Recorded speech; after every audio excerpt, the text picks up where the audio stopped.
What up, y'all? Sometimes it amazes me when I take a look at some of these takes that are pretty much being given around just subscription-based services regarding video games being like ridiculously in bad taste. It just trips me out a little bit.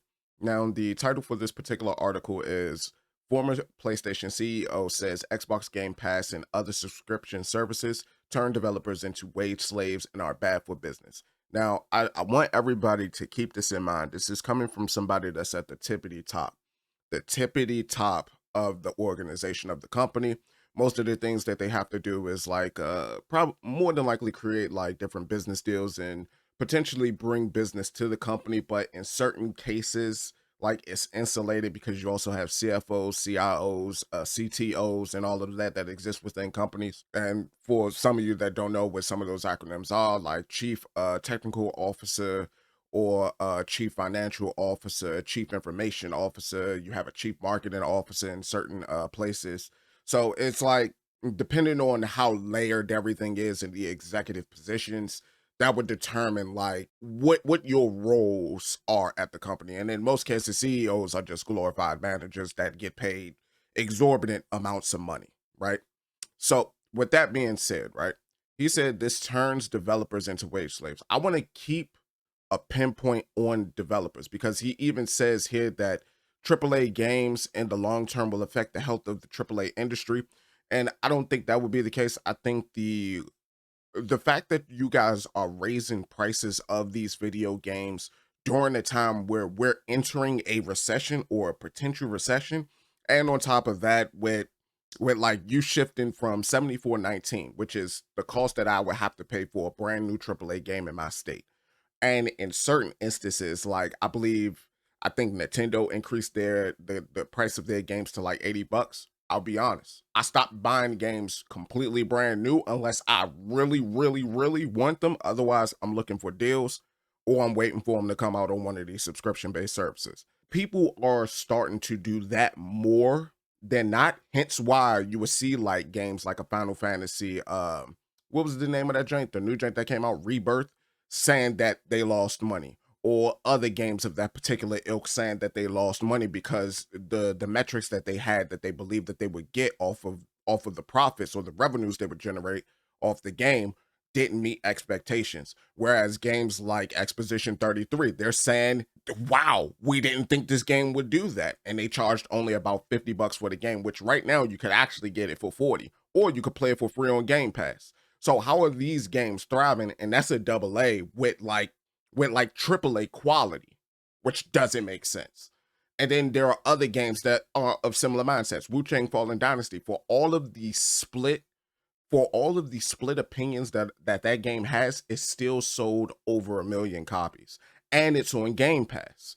And you always hear about a lot of these games that saying that they sold really well while being on Game Pass as well. So it's not the subscription services that's going to hurt the gaming industry. No, it's creating crappy games, trying to sell them at an exorbitant premium, and then expecting individuals to continue to buy the slop when there are tens of thousands of games releasing from a year to year basis. Tens of thousands of games. Last year it was 18,000 games that dropped. This year it's probably going to be somewhere in the 20,000s. At least it seems like it's on pace for that. And people are more than ever actually paying attention to what they're purchasing. And then in some cases, some individuals, they're choosing to stay in the past with older games that already validated their quality. So no, it's not going to be a subscription-based service that's going to hurt anything. It's going to be the game industry in itself. It's going to be the AAA publishers that's going to hurt this situation more so than it is going to be the developers. The developers are getting their money either way. I don't like the fact that he's trying to make it seem like developers aren't already being paid a wage. Yeah, they get bonuses if things do well, but they're already getting paid a wage. For example, this is a list of all the jobs, or I'm not going to say a complete list of all the jobs that's in the game industry, but of most of the jobs that's in the game industry. Speaking as an individual that when I was in college, I went to GDC, I mingled a little bit with some of the different game developers, spent some time as an indie developer, made a few crappy games. Not going to hold. I'm not going to pretend like I made the greatest thing since sliced bread. No, I probably made a couple of crappy joints. I had fun making them, but let's be honest, I didn't try to sell anything. I just released a lot of stuff for free. But with that being said, when you take a look at all of these different positions, right? These individuals have to get paid a salary. And in particular, I want to showcase the jobs that I went in for. Because right now, they're getting paid quite a lot. So if you want to go in as a game programmer right now, you're getting paid a median, which is just 50% of the individuals that's in the industry are getting paid 102,000 a year. On the upper end, 126. On the lower end, 90K. Good money either way, but that's a wage, bro. That's a salary that they're getting paid. It's not like they're getting what you're getting, which is going to be millions of dollars, and then you also control how the bonuses are distributed, and you can increase yours or decrease theirs, or increase theirs and decrease yours. Which the only example I've seen of a studio doing that was Nintendo, and people give them crap because Nintendo won't let people make content off of their stuff like that. Which I do think that's crappy on Nintendo's part. Nintendo, start taking in on some of that free marketing, broski. But back to the point, my bad. I get sidetracked sometimes. But with all of this being said, as a game programmer, this is what they're making. I tried to get other examples, but on salary.com, they want you to create like an account. But I did look up game designers. Game designers, they're still making a very low wage from what I've seen. They're making anywhere between, and I could try to do it here just so that I could showcase it to you guys. But for the most part, when I was looking at game designer jobs when I was in college, they was making like anywhere between 35 to 50K. I think the median right now is about 55K. Oh no, 76K. My bad. Apologies. So it's 76K right now for a junior game designer. And 63. Okay, that went up. That's good though. That's really good. But either way, you're still getting paid a wage. And on top of that, the places that you will probably need to go to get this type of job, this ain't a lot. 76K isn't going to be a lot.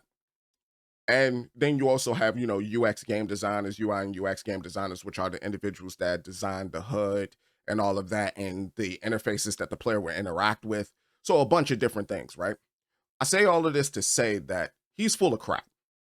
This dude right here, he's full of hogwash, donkey water, hot dumpster juice. That's what he's full of. Garbage is what he's full of. And it's insane that he says all of this, and then he also say, well, the reason why I left PlayStation was because, they tried to do live service, which that could be the reason why you left.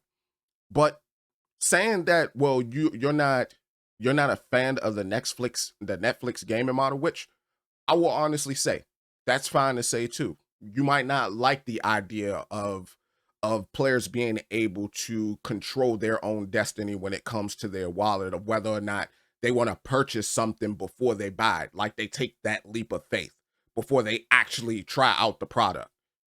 That's cool. That's fine. You have all right to have that opinion.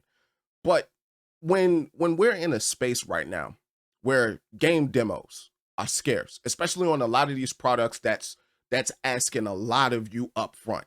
They want a lot of your money up front. They want a lot of your time up front before you even get the chance to try it out. And then in a lot of cases, a lot of these AAA games, they do not release in a 100% state. I'm not saying above, like I'm not even on the point where like I need all the downloadable content and all that, like, because I feel like that's cut content from the game. I've been let that go when I hit my 30s. I let that go, and I was just like, if games do that, I'm just not gonna buy them. But just off they'll lop something out. You could feel that it's been lopped out, and then they put it as like, give us like $10-15, and you could get this piece of content with that. Or give us like $5. We're going to put this as a pre-order bonus. And then you give us $5 after if you didn't pre-order the game. Which I had a conversation with somebody about this, and I don't think they understood where I was coming from with it. If you pre-order the game, right? And I'm not a fan of pre-order incentives. I'll just say that. When you pre-order a game, right? And in pre-ordering that game, yeah, you're paying for that game right then and there so you get that bonus. But after that period of pre-ordering, after that game launches, you then got to pay the money for the game, then an additional amount for the game. So let's say, for example, the pre-order for the game that you missed, where you could have just paid $74.19 and then you could have got the pre-order bonus. All right, now after that, you got to pay $74.19 plus $5. So you're paying 79 bucks. You're paying 79.19. That's, to me, that's crazy. When in reality, you could have just made it be a free thing for the game. I understand that pre-order incentives let you know that the trajectory of your sales and all of that, but at the same time, you're cutting content and you're excluding different players based off of wallet. I don't like that. That's just me. And to me, that's what it sounds like Layden is talking about.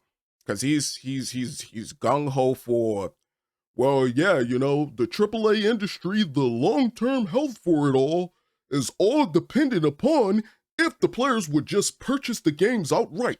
We don't want to give you demos. The last time Sony gave anybody a demo was during the PS2 era. We don't want to give you demos. PSN Magazine does not exist anymore. We don't want to give you demos, but just buy the game. Pay that $74.19 and enjoy it. Man, if you don't get your... man, if you don't get out of here with all of that, man, I think what both PlayStation and Xbox are doing with these subscription-based services, just in general, that they're affordable. And if you can't afford it, hey, yo, do what you need to do. Sell the high seas, man. Keep your tide straight, and you know, do what you need to do. I'm not going to like knock you for it. If you got the funds and you willing to support your hobby so that you can continue to get these games, I'm not going to knock you for that either.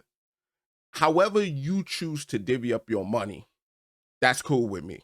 My whole thing is don't try to gatekeep each individual avenue just because you don't like it yourself. This is giving people different options of how they can approach this hobby. Some people, they can't shell out that immediate big fund for one game immediately, because you got to think about it. How many games are coming out this year that they might want to play where they will have to continuously shell out that one cost amount immediately? Whereas you could get on the subscription service whenever you can. You could play the games whenever you can. And on top of that, nobody is being hurt, because these publishers, the people who are responsible for the monetary value of that game, are getting paid a licensing fee, either upfront or on some type of contractual basis, based on performance or whatever metrics. However Xbox has this structured in the background, that's between them and the people that are licensing their products to them. But for you to say, yeah, it's bad. It's bad for AAA. No, what's bad for AAA is this bombarded garbage that y'all keep shoveling to the goddamn front. And it sucks that a lot of these lesser known games have to do a lot of the heavy lifting for some of us veteran gamers. For some of us that grew up during the 80s, the 90s era of gaming, where we didn't have to experience this that much. And I know for some of you that grew up in the 80s era of gaming, wasn't me. But for some of you that did, y'all probably experienced the first game crash and witnessed how Nintendo had to pretty much resurrect gaming at that point. But I'm just saying, let's cut all of this out. Like, stop it. It's highly unnecessary. And if you not feeling it, you got out. Stay out. Stay out. We don't want you back. Let everybody operate how they need to operate in order to keep this thing afloat. But what do you all think about all of this? Let me know down in the comment section below. And the crazy thing that I'm seeing right now is saying, is it healthy for the developers and sustainable for the industry as a whole? Yes, it is, because people are getting paid up front. If Unreal Engine can take 35% of your proceeds, is it Unreal Engine that I'm thinking of? Is it Unreal Engine or is it Unity? Well, either way, there are different game engines out there that exist. I believe Unity was taking a fee as well. I believe, I'm going to go by what I remember back in the day. Crazy I'm saying it this way. But UDK, you could sell your game up to, I believe it was either 50K or it was 100K. And after that 50 to 100K, there was splits that you had to do with Epic Games in order for, you know, your game to continue to be sold.